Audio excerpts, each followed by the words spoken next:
So there's lots of talk about unicorns today, of course, and the ease, apparent ease, with which some companies are raising very large amounts of money. Are we headed for another such period? I think that we're definitely seeing a, a, a correction in terms of how later stage companies are being valued. There's no doubt that the fundraising environment has turned much more negative and more critical. Mhm. You're seeing some real skepticism in the public markets. You're seeing, late stage companies that where traditional buy side, where mutual fund type investors have invested over the last couple of years, marking their investments down, so taking their carrying valuations down. This is rippling through the whole late stage or growth stage part of the market, and it's making follow-on rounds much more difficult. I'd say for all but the call them the if there is such a thing, the more likely winners, the companies that have really been declared or almost certainly are category leaders.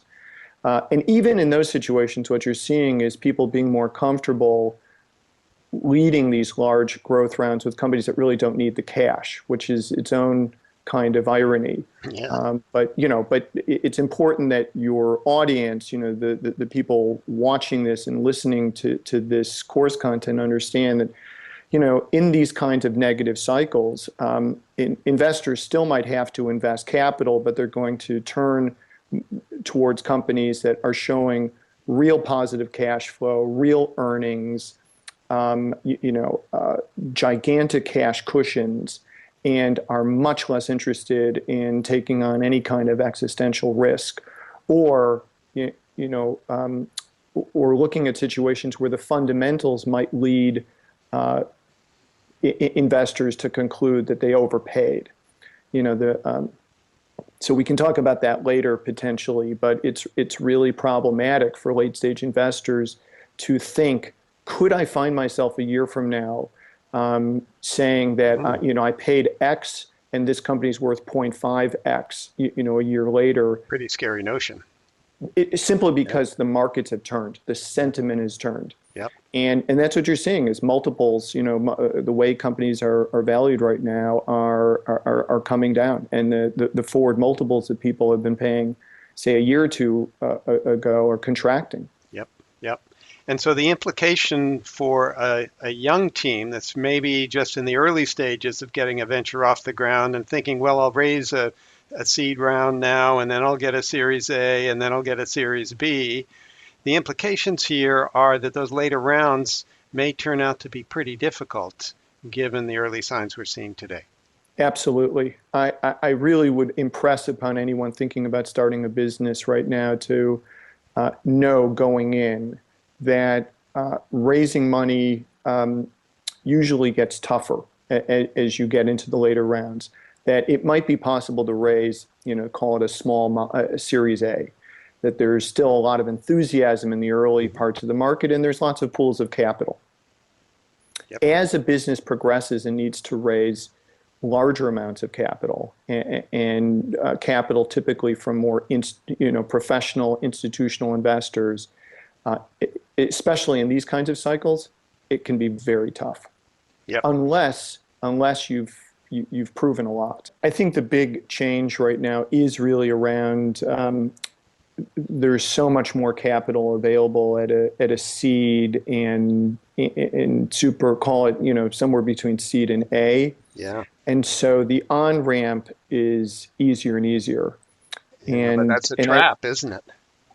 it's the first bag of cocaine, right? And Well, for a lot yeah. of people, they think, well, why not?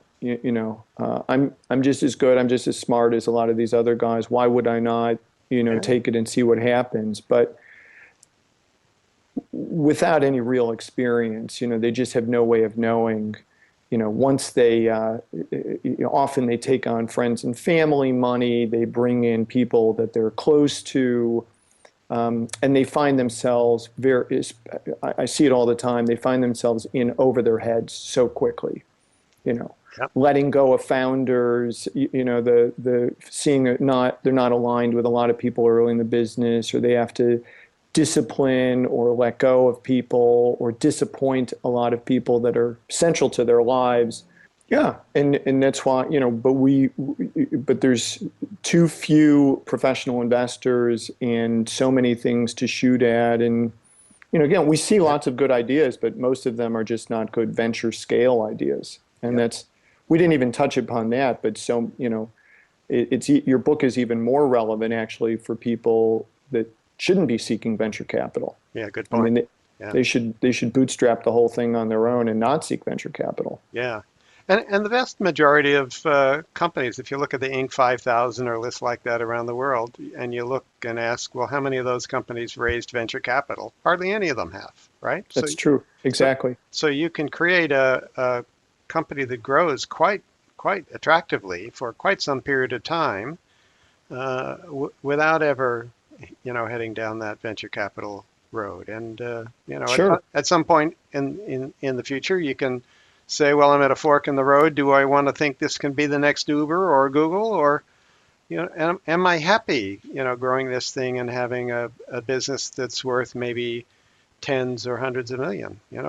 I think it's important that people think about what they want. Absolutely. And, of course, this whole conversation was largely about tech investing. And what you just said is even more true for the non-tech universe. I mean, I think in many ways it's easier to have a customer-funded model outside of tech. Because the capital isn't banging down their door for one reason. And it's just not as noisy, and it would be great if you could build a $10-20 million business that's throwing off reasonable operating margin. I mean, and who's to knock that?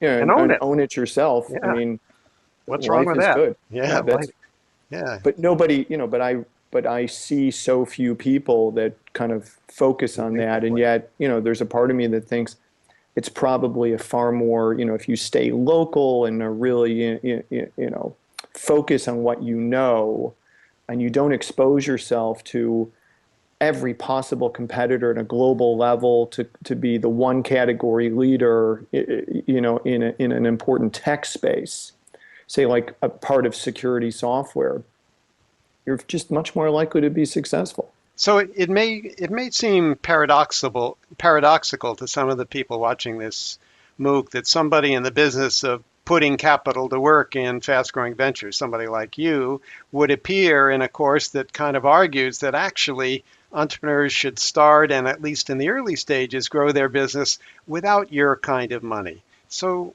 would you explain that apparent paradox?